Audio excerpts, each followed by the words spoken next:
hypochondriac in the middle of a pandemic. It would have been easier, I think, to make arrangements for Howard Hughes or Howie Mandel. There we go. Somebody remembers Howard Hughes living in, the desert inn. We'll use the Catskills rule. If I get a laugh, it's a good line. One laugh. So also, and the intro. It's a small club. There are not a lot of judges who have published novels. And my friend Kathy Burnett is here, or as the really nice cover says, Catherine Burnett. Judge Burnett has a new book out. It's called Judge's Waltz. The early reviews from Patrick County, where I live, at least in my household, she's a better writer than I am and a better judge. And a deep bow and a tip of the hat to Darren Jordan. Congratulations.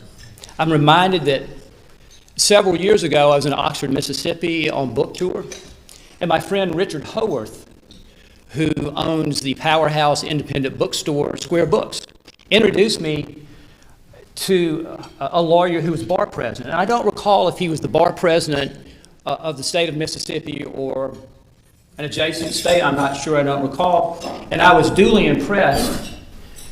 And I said, "What's that gig like? What's it like being bar president?"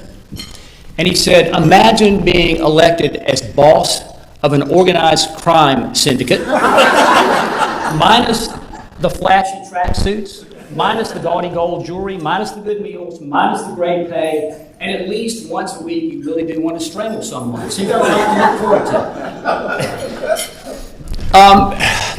During the pandemic, I think that we have all, and the life that we have lived with this jigsaw life with plexiglass dividers and yellow caution tape, we have all become more isolated and quarantined. And because of that, there's been a renewed interest, as best I can tell, in distraction, in fun, in entertainment. And beyond binge watching Game of Thrones, I think a lot of people, especially a lot of my friends who were lawyers and judges, have looked to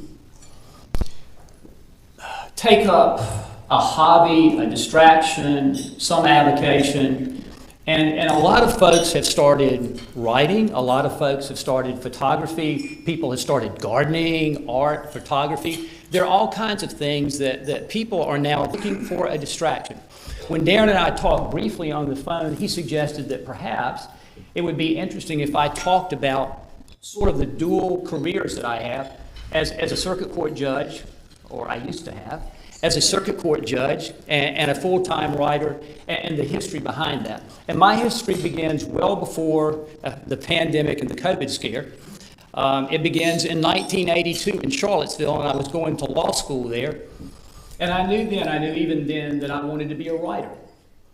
But I also understood that it is very difficult, if not impossible, to get a first fiction novel published if you are a nobody. And I was certainly a nobody. So I decided that what I needed was a literary sponsor, someone to hold my hand and lead me through the labyrinth of the publishing world, to kick down doors in New York and get me published. And so I came up with a plan. I decided that I would take my manuscript along with a bottle of brown liquor and put them in the mailbox of a very, very famous, very influential Charlottesville author. My friend Charles Wright and I, and by the way, this is not Charles Wright, the celebrated poet. This is Charles F. Wright, my friend and former roommate in Charlottesville. We create a plan. We come up with a plan. The big day comes. We get in Charlie's Jeep and we obscure the license plate. We go down to Barracks Road Shopping Center. We buy ski masks, not toboggans, but ski masks. You have the little holes for your eyes, a little hole and a little slit for your mouth. And we get in Charlie's Jeep and we drive out to horse country. Now, it's obvious, I suppose, why I put the bottle of liquor with the manuscript. It is a quid pro quo. It's a thank you. I'm grateful. As you're reading, this is pretty good. You drained the whole bottle. Maybe you got William Faulkner on your hands here. You're also wondering, why did we go full black ops on this? Why are we riding around in a Jeep with a license plate obscured? It's because we're lawyers, of course. And we know it's a federal offense to touch that mailbox. And we're worried, come on. The feds could be back there in the hedgerow, slap the irons on us. There we go, and the plot just ends right there. Well, we deliver the liquor, we deliver the manuscript.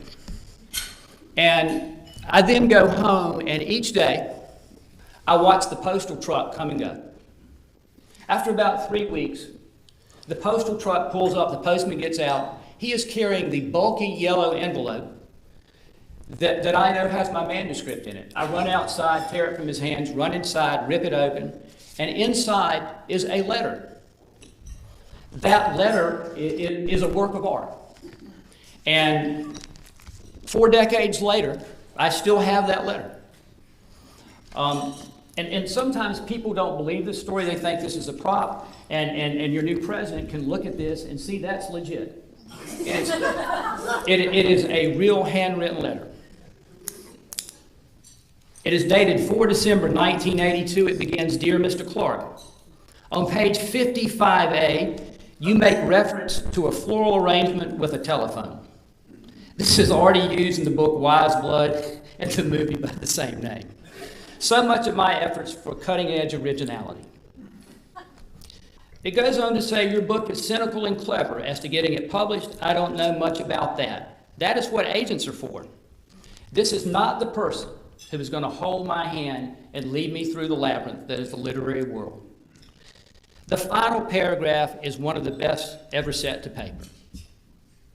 It says, "As to mixing law and literature, it would seem to me you'll either be a half-ass writer or a half-ass lawyer. Literature is a full-time passion. Sincerely, Rita Mae Brown." That, friends, is my first rejection letter. And I have a whole box full of them because it took me 20 years to get published. And here's another from the Greatest Hits collection. This is a letter from Ruth Cantor, literary agent. It is so old that it is typed, and it has, I don't think you can see it from there, but it has white outline.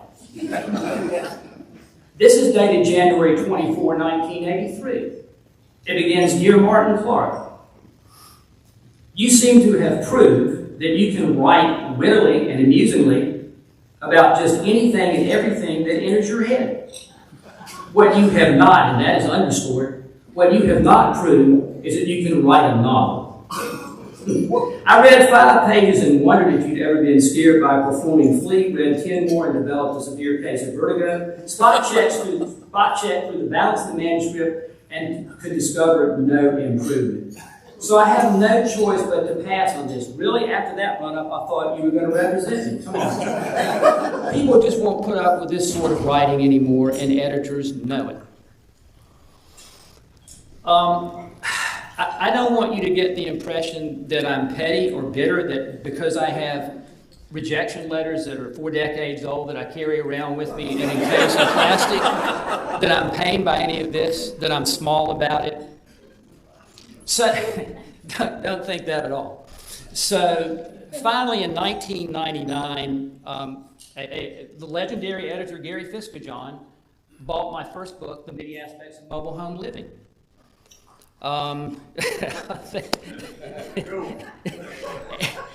And it was published in 2000. And there are people in this room who've been down this road, and what you say is the alpha and omega of this exchange is, all I want is to be able to walk into a bookstore and see my book on the shelf. And I got to do that, and it was wonderful. I just felt so great about it. But another truth is, I think Bruce Springsteen said, a poor man wants to be rich, a rich man wants to be king, and a king ain't satisfied till he rules everything. So once you get there, you learn there's more out there that you can get. And you soon learn about sales rank, and reviews. I was in Florida, and after on book tour, after Many Aspects was released, and the aforesaid Gary Fiskajohn, my editor, called me. And he said, "We have some reviews for you, Martin." And I said, "Great." He said, I'm going to read one over the phone to you." And I said, "Man, I'm all ears." The first review that I heard for my first book. This is from something called Bort on Books. Ina Bort is a lawyer, a very successful lawyer in New York. And she used to do this online column called Bort on Books. And she wrote for the New York Law Journal. Let me say that again, the New York Law Journal, not the New York. And it's reviewing the many aspects of mobile home living. It is dated June 30th, 2000. First line. This is easily the worst novel of the year 2000. I realize it is only June, but we're at the 1st of January. The same prediction could as easily be made. It wouldn't be quite so painless to criticize Mr. Clark's efforts at fiction writing if he weren't so darn offensive. This review is not one of the small, tiny blurbs, the books in brief. This is a full-on 3-page screed. It ends by saying, "These are the writings of a man who has been elected, or perhaps appointed, to the bench. A man who is vested with the authority to resolve matters of law and policy. Which bench that is exactly is unclear, as my attempts to learn on Westlaw, over which circuit court Mr. Clark presides, proved fruitless. Presumably, this is because any judicial opinions that he has written remain unpublished. What is too bad, really, is that the opinions embodied in this novel also did not remain unpublished." I don't want you to think that I'm petty and small, and this pains me, and that I'm brooding about it because I'm carrying it around 4 decades later and reading it out loud. After this review, each time I wrote a new novel, I sent a copy to Ina Bort. And I would always include a nice, nifty, sweet note. "Hope you like this one better. Still trying to make a fan." And I will confess, when I sent her Legal Limit, which was my 3rd book, we included all of the publicity information from my publisher. And I stuck the little sticky note with my comments on that, and I stuck it right below the line that had national bestseller in it, in hopes that she would see it. When my last book, Substitution Order, was published, once again, I addressed an envelope to her. I put it as a mailer. It has my return address on the left-hand side, and I sent it to her. And this year, Ina Bort sent me the package back, unopened. It just said, "Unclaimed, return to sender." Ina Bort still owns me. I mean, I can't even give it away to her now. I also learned about reviews that sometimes there are really good life lessons you can learn from them. I was scheduled to go to New York to do Leonard Lopez's NPR show, and I didn't want to go because I understood that he's a real interviewer, and I would be nervous on radio live, and that he would ask not just book questions, not just softballs, but he would probably also have some questions about policy, about law, about current events. But more importantly, I'm afraid to fly. I'm afraid of airplanes. And so I really didn't want to go. We fly in Patrick County. I live in Patrick County, Virginia. We were talking about that earlier. And we fly out of Greensboro. And so the day came for me to travel. And I was supposed to fly up. I would be on the radio show in the afternoon. I'd spend the night and come back. And when I woke up that morning, it was obviously going to storm. It was just wicked outside. As I drove to the airport in Greensboro, the sky is black and pewter, and and I'm secretly rejoicing because I won't have to go. I get to the airport and understand this is in 2000, and things were very different. And I check in, we go down to the gate. And of course, when we get there, it's storming, it's pouring rain, and the flight is canceled. Now, understand this is a weekday, and this is a flight from Greensboro direct to LaGuardia. And the people there are dressed in business clothes, and they want to get there. This is important. This is business. This is their livelihood. And so once the flight is canceled, there are no cell phones. We're not going to rebook this ourselves. You're all herded back to the front gate. I make sure that I'm the last person to get there as we all head back. And these folks are berating the young Delta agent, and he is doing the best that he can. And they're just screaming at him as if he is Zeus and Al Roker and he can fix the weather.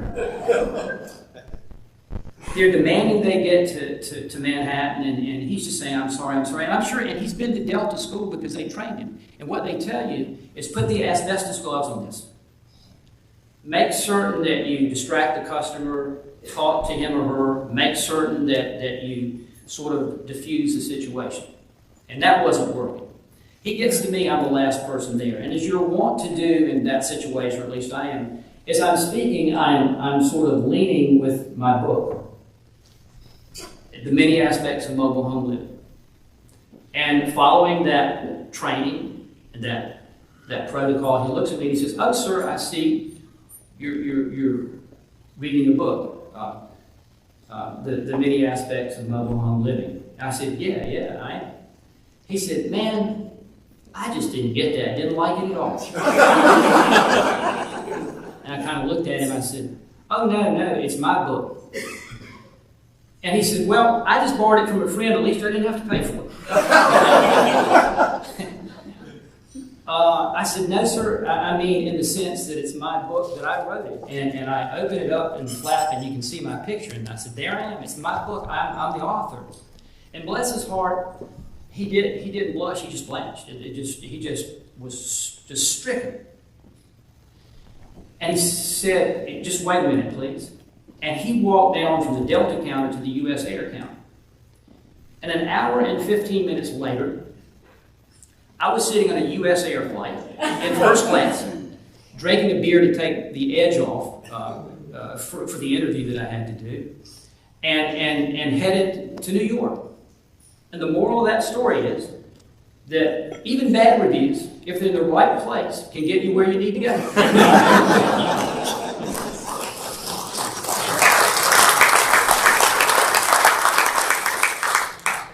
The final thing that I would say to circle back to where we began is, as Rita Mae Brown mentioned, mixing law and literature, mixing law and art, or mixing law and anything else. Years ago, there was a wonderful piece in the Washington Post interviewing a Virginia writer named William Hoffman.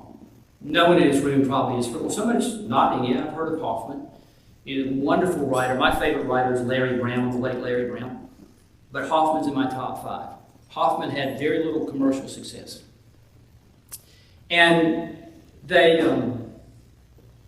interviewer asked him about that, and he was a classmate of Tom Wolfe. I think they both went to W&L. And they were comparing Hoffman's career to Tom Wolfe's. And of course, Tom Wolfe was a bestseller, National Book Awards, and Hoffman was struggling book after book to find a publisher. And the interviewer said to him, "What do you get out of this? What do you want? What's sort of in this for you?" And Hoffman said 2 things. He said, "One, I love what I do. And if you enjoy it," and he did, he said, "it's worthwhile. Despite all the aggravations, the setbacks, and the slammed doors, he loved doing it." And then asked, well, and he finished by saying, not only do I enjoy it, but this is what I have gotten out of it. He said, for me, the sort of ultimate gratification would be that I would be on a beach. And in the article I remember, he said it would be a southern beach. And I would be walking down the beach, and I would come across a reader. And that reader would be, and Hoffman was probably, and she would be reading my book, and I would walk up to her and I would introduce myself. And I would ask her about the book, and we would exchange a few comments. And I would leave and I would walk off, and the ocean would lap my ankles, and I would walk into the sunset. It would be the best thing ever. So, for me, you know, that all the aggravations and the setbacks that come with that distraction were worth it. And what we do is difficult. It's trying. It's hard, and it's often frustrating. And if somewhere we can find a space to set aside where we leave and we're transported and we do something we love, whether it's painting, whether it's art, whether it's writing, I would certainly highly recommend that. If no one ever reads it, if no one ever sees it, if no one likes your art, and you get a couple bad reviews, just know that that first one, you still got about 19 and a half years to go to catch me. Thank you, folks. Thanks for the invite.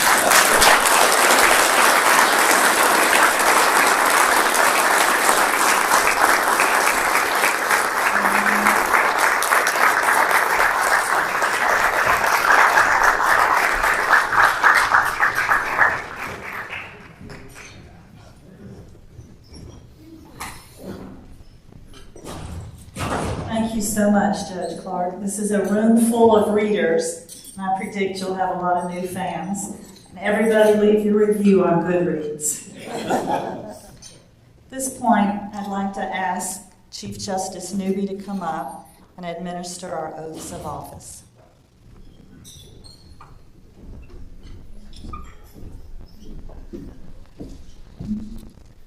In just a moment, I'm going to administer an oath.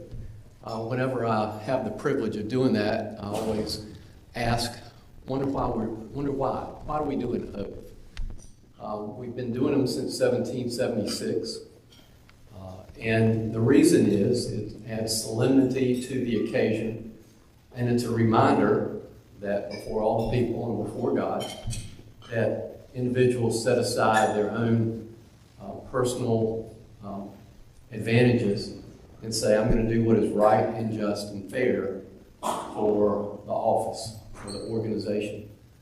Certainly as we install the new leadership of the State Bar, all of us are appreciative of the sacrifices that they and their families make as they seek to lead our bar forward.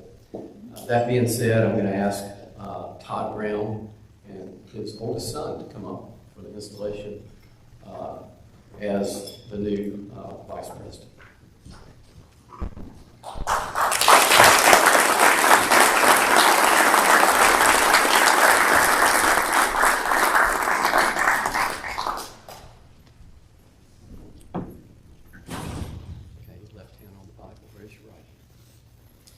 Do you, A. Todd Brown, duly elected Vice President of the North Carolina State Bar, solemnly and sincerely swear that you'll support the Constitution of the United States, that you'll be faithful and bear true allegiance to the state of North Carolina and to the constitutional powers and authorities which are or may be established for the government thereof, that you will endeavor to support, maintain, and defend the Constitution of said state, not inconsistent with the Constitution and laws of the United States, and that you will well and truly execute your duties of your office as Vice President of the North Carolina State Bar to the best of your skill and ability and agreeable to the laws, so help you God.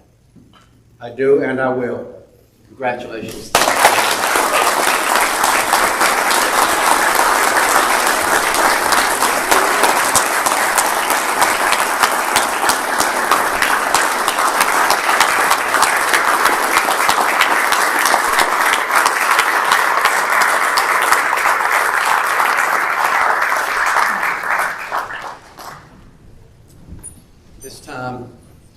time it's my privilege to install your new president-elect, Marcy Armstrong, and her husband, Lamar. If y'all would come up.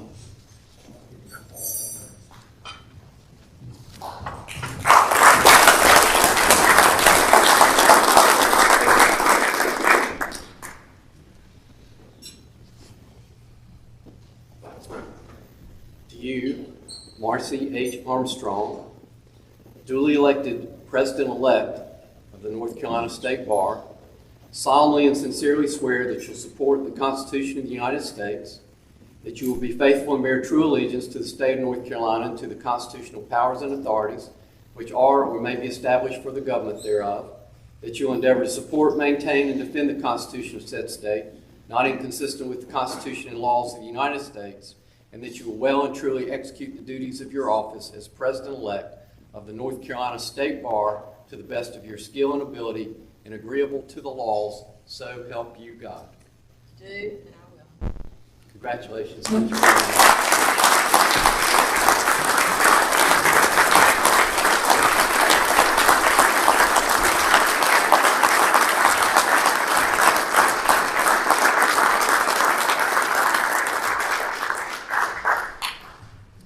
This time, if Darren Gordon and his lovely wife would come forward, please.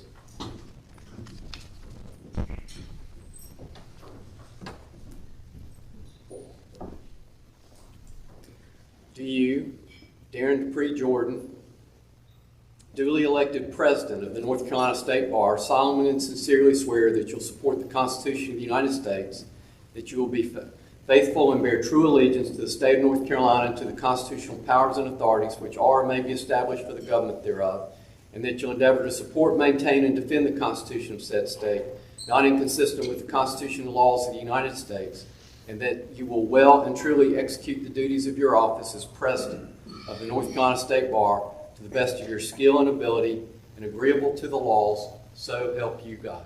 I do and I will. Congratulations.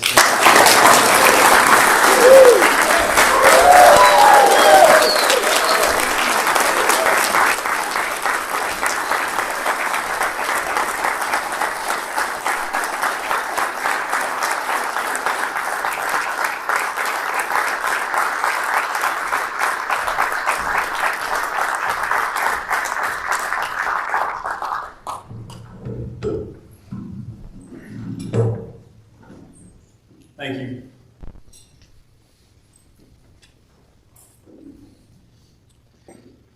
Chief Justice Newby, fellow officers and bar counselors of the North Carolina State Bar, honored guest, my special guest, who are here tonight, or those who may be watching the live stream of this event, and most importantly, my family, Dana, Martin, and Anna Dupree, and my Aunt Joyce. It is indeed an honor to stand before you tonight as the 87th President of the North Carolina State Bar, an agency of the state of North Carolina that was formed in 1933 and whose mission at its genesis was to regulate the practice of law in North Carolina, to protect the public from the unauthorized practice of law, and to seek discipline of attorneys who violate the rules of professional conduct. Though we are granted authority by the North Carolina legislature, our powers are under the direct and continuing supervision of the North Carolina Supreme Court, which by statute approves state bar rules. Justice Newby, I want to thank you for coming tonight to administering the oath of office to the officers of the North Carolina State Bar.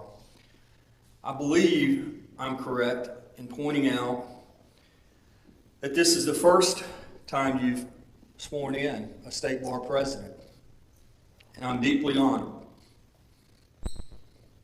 I, along with Marcy, Todd, and Barbara, look forward to building a relationship with you in the Supreme Court over the next year and longer. As many of you know, I love history.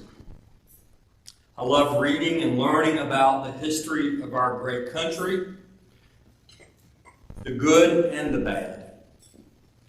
I love reading and learning about the history of this great state.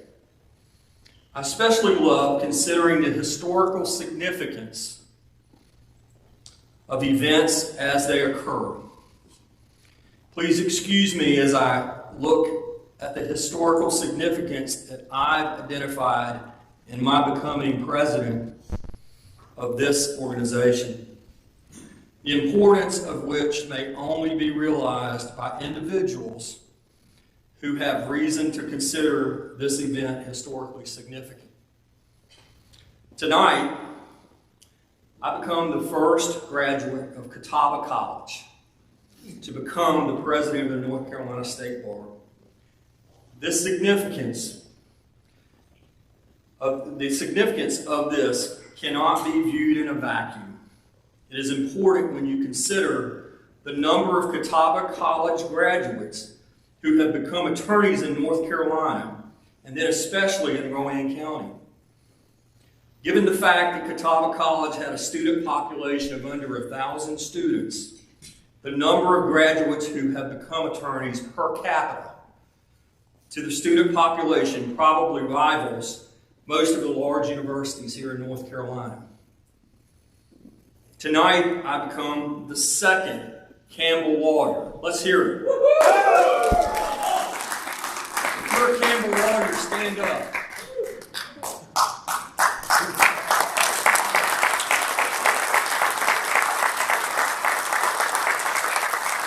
The significance of this cannot be viewed in a vacuum. The significance of this can't be viewed in a vacuum either. Colin Willoughby beat me to the punch of being the first, which mitigates my premier law school in the state of North Carolina. Let's hear it.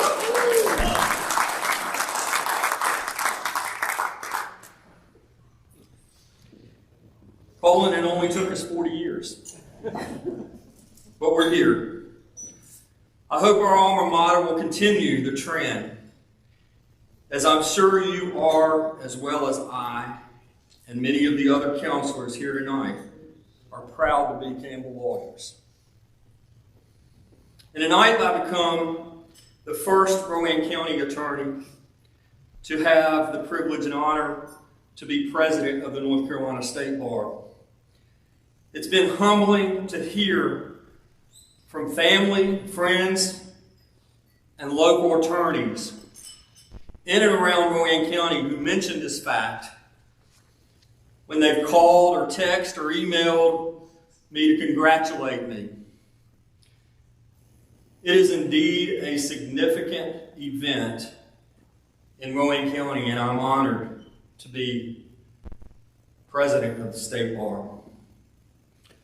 There are other things that I've found to be significant to attorneys across the state who have reached out to me as I've approached this day. The fact that I'm a criminal defense attorney who still goes to district and superior criminal court on a daily basis. The fact that I practice in a small law firm, there's just 4 of us. And the fact that I come from a small town in a rural county.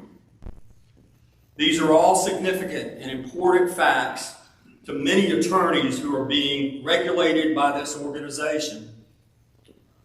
Many of these attorneys have felt underrepresented, and I hope that I can bring some comfort in knowing that they have never been unrepresented at the state bar. Attorneys like me have been up here for years, and we continue to represent their points of view.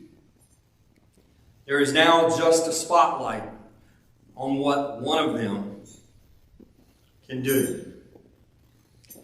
And next year, this organization will once again be represented by an individual from a small rural town. So take heart, lawyers from the small rural towns of North Carolina, you're not being unrepresented by the state bar.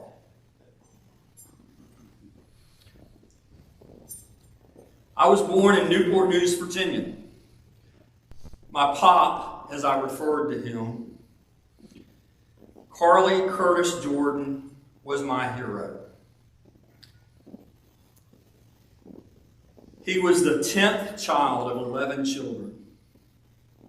And he grew up near where I would eventually go to law school in Angier, Harnett County, North Carolina. He was a Bronze Star and Purple Heart recipient from the Korean War, a cancer survivor for 40 years until cancer returned and took his life in 2018. He was a tough guy. My mother, Marilyn Burke Jordan, was my rock. She was from everywhere because of the resourcefulness of my grandfather,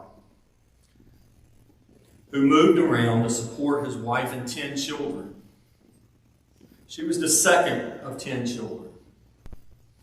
She worked endlessly for her family, and especially for me. She took on extra work to provide spending money for me when I was at Bowie's Creek attending law school. She unfortunately just missed these proceedings as I lost her in July. My history isn't complete without mentioning my brother Steve. He passed away in 2011 at the age of 53. In fact, it was my first or second year on bar council. Steve gave me the example of perseverance because of what he accomplished in his life. He had an 80% hearing loss in both ears. His entire life was diagnosed as retarded in 1960s language, told that he would never graduate from high school, yet he did. He could light up a room when he entered it, and he never knew a stranger. Thinking about my mom, my dad, my brother, and looking out over this room, I think about how lucky I am. Your being here tonight, your constant words of encouragement and support have helped make this moment happen, and you've taken some of the sting out of not being able to share this moment with my dad, my mom, and my brother. Poet and author C.J. Heck said, "We are all products of our environment. Every person we meet, every new experience or adventure, every book we read, touches and changes us, making us the unique being we are." I believe that she summed up my life. She summed up what has led me to this tonight, this place tonight, and this moment. Tonight, I have with me a group of individuals who've had a part in making me who I am. Tonight is my opportunity to say thank you in a public setting for your contributions to my life. I also want to recognize several of the people who were not able to be here tonight for various reasons. I'm sorry that Gordon Widenhouse, David Teddy, Bay Schoaf, and Judge Forrest Farrell, who we all know, are not able to be here and share this moment with me tonight. They certainly deserve a place in my Hall of Fame for what they have contributed to my life. I'm heartbroken that David Friedman, who was one of my biggest supporters and friends, is not able to be here. Our profession is at a better place because of him, and I truly miss him. With me tonight are Rowan County's Chief District Court Judge Charlie Brown and my former boss and retired Rowan County District Attorney Bill Kennerly. I especially want to recognize these two individuals because I wouldn't have become a bar counselor if they hadn't taken me to lunch in 2009 and talked to me into running for state bar counsel. I remember them mentioning the fact at this lunch that Rowan County would be selecting a new bar counselor. And as I began making recommendations of individuals which I thought they wanted me to do, who might run for bar counselor, Judge Brown looked at me and said very pointedly, "No, Darren, we are talking about you." I have to admit that I wasn't very perceptive on that occasion, but then I still question their recruitment effort. I appreciate their confidence, and I hope that I haven't disappointed them and hope to make them proud as president. I want to thank Judges Jeff Carpenter, Joe Crosswhite, Richard Gottlieb, and Michael Beal for not only being here tonight, but for being mentors and friends over my career. I especially want to thank Judge Beal for introducing me to fly fishing in 1995. He was patient and understanding as I flailed at the water with a fly rod, a gift that I continue to perfect even now. Thank you. I want to thank Bill Powers,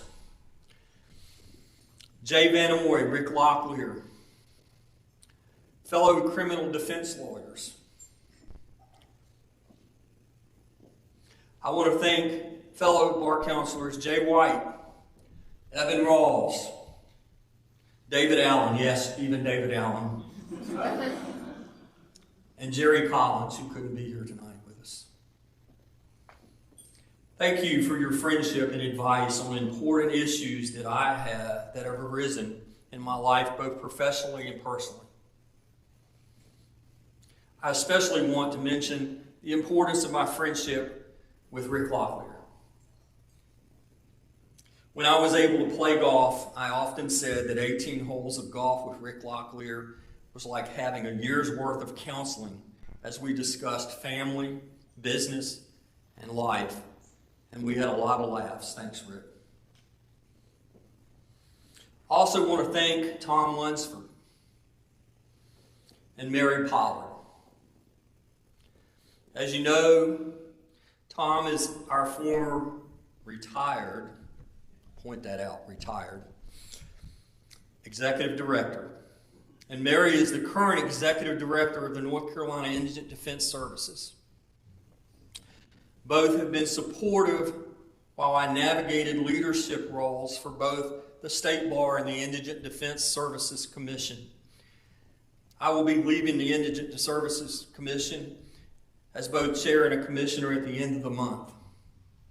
Leadership on the commission, though, has provided me with an opportunity to learn and to gain experience on how to be a leader. And I'm sure that I will call upon that experience over the course of the next year.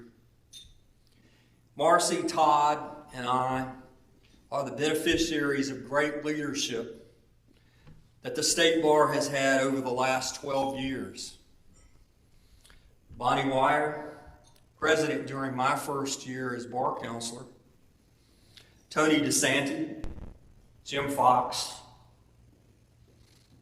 Keith Capp, Ron Baker, Ron Gibson, Margaret Hunt, Mark Merritt, John Silverstein, Greg Wilson, Colin Willoughby, and Barbara Christie. With that cast of great attorneys who've been past presidents, I'm not sure where I'll fit in after my year of president. Are you sure you have the right person? Those individuals have led this organization through times and this organization has always come out stronger and better. But there's still much work to be done.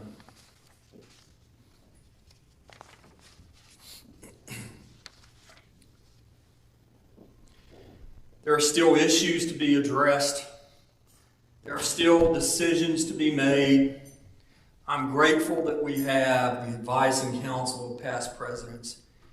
And I'm so grateful to have Marcy Armstrong, Todd Brown, and Barbara Christie to stand with me during the coming year. It's customary for an incoming president to introduce an agenda for the coming year, a forecast. We have some unfinished business from past years, not because progress isn't being made, but because of the weight of the work that's been asked of our committees and subcommittees has been great. I hope that at this moment in time next year, this council will have answered some questions. Will liberalization of the unauthorized practice of law statutes increase access to justice for individuals who can't afford legal representation? Will allowing alternative business structures increase access to justice for the individuals who can't afford legal representation? Will fee sharing with non-lawyers increase access to justice for individuals who can't afford legal representation? Should this body seek legislative change that would allow for a regulatory sandbox that reviews programs that increase access to justice for individuals who can't afford legal representation? We should approach these issues specifically asking, how will these programs increase access to justice? After all, these ideas have come under the umbrella of access to justice. And if they do not increase access to justice, we need to ask, would the implementation of the ideas put the public at risk? I hope that this moment in time next year, this council will have concluded the work on the proposed changes to the preamble, on the proposed changes to the comment to Rule 1.1, which provides further guidance as to the competency of an attorney, and the proposed rule change of 1.19, which amends the rule regarding having sexual relations with clients. While each of these endeavors has a place of importance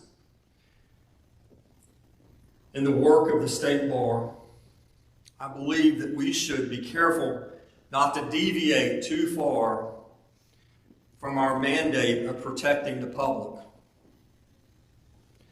By providing attorneys with advice when they are faced with facts that provide the proverbial ethical dilemma, by disciplining attorneys who violate the rules of professional conduct and seeking further sanctions with the disciplinary hearing commission where necessary, with the assurances that the attorney will receive due process.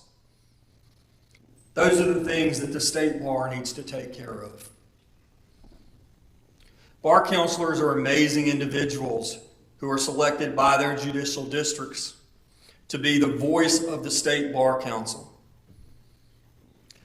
We are all volunteers who give up billable hours or time in court or time in the office and time with our families and friends to do the great work and to complete our mission. As leaders and bar counselors, we must respect this commitment and sacrifice by making sure that we are conducting the work that advances our mission. I look forward to working and growing with you all over the next year. I've always been an individual who looks at the world with an attitude that the glass is half full. I'm optimistic that we will reach these goals and that we will keep our eyes wide open to other issues that need our attention.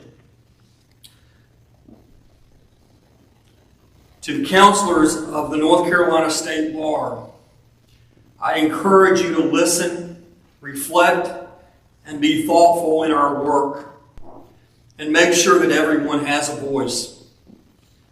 Consider views contrary to your own in deliberation. Our best work is done when debate is conducted fully.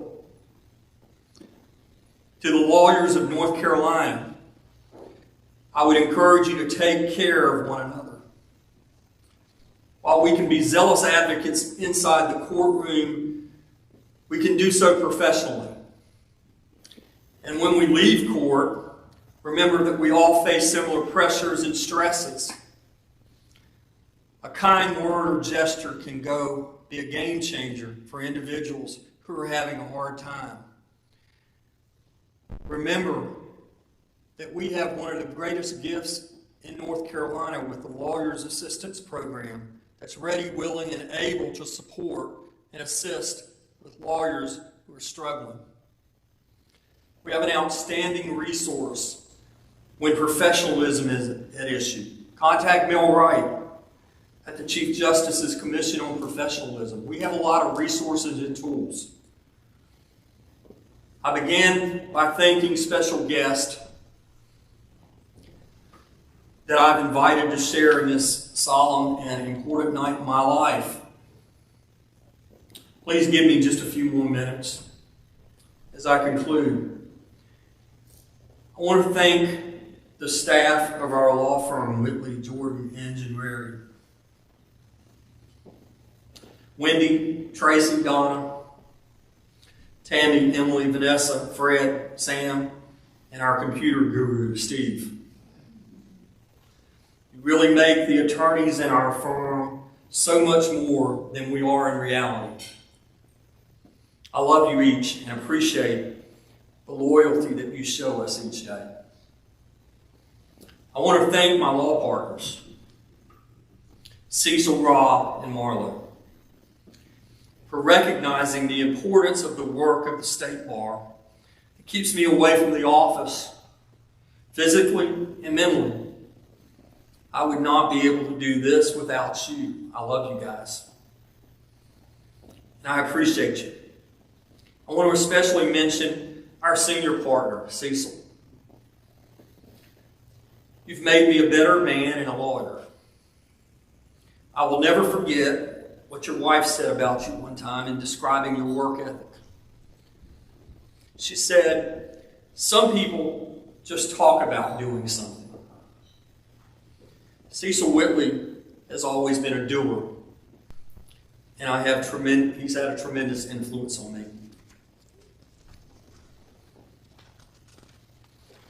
I want to thank my Aunt Joyce,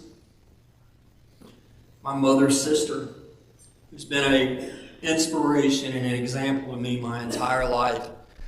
She is a voice of reason, even when I disagree with her, and she with me. She is my second mother and has always filled in when I needed her. And I need you more now than ever. I want to thank my son Martin and my daughter Anna. You both make me so proud, and I want you both to know how much I love you and appreciate you. And finally, I would not be the person that I am without my lovely wife, Dana, who's instilled in me a sense of adventure. You have truly given me a meaning to our family motto, all who wander are not lost. I love you. Thank you for being here tonight. I look forward to serving with you.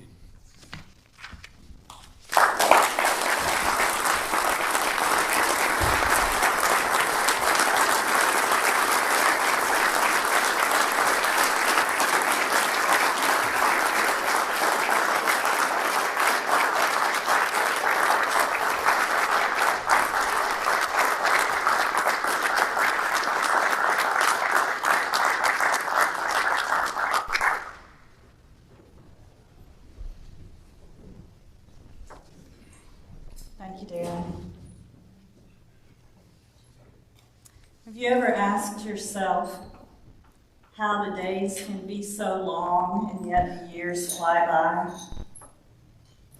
When I was sworn in last October, we were 6 months into the pandemic, and a year later, here we remain.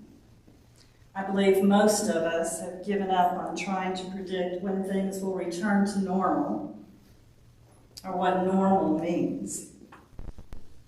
But as I reflected on this past year, 2 words just kept coming back into my mind over and over again.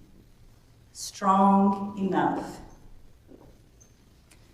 And as we pray tonight for our daily bread, and I thought about how often we pray to be strong enough, to have strength for the day. As we watched the Olympics this summer, we marveled at the strength of the athletes. It was hard to believe some of the things that they could do, yet most of us are not possessed of such extraordinary strength. But we are strong enough. Our lawyers, our court workers, our judges have been strong enough to keep our courts open, to take care of what had to be done, even in the darkest days of this pandemic, when vaccinations were not available and little was known about this virus. The lawyers of North Carolina have been strong enough to show up time and time again, even when their own personal well-being was at risk. You picked up the phone, talked over video, donned a mask, met in the parking lots, yelled across the room, and somehow found a way to make connections. Not only did you show up, you were strong enough to go above and beyond and spent countless hours offering pro bono services of every type to the most vulnerable and needy of our people. You were strong enough to do all of this while also trying to keep your offices running, take care of your employees, homeschool your children, take care of elderly parents.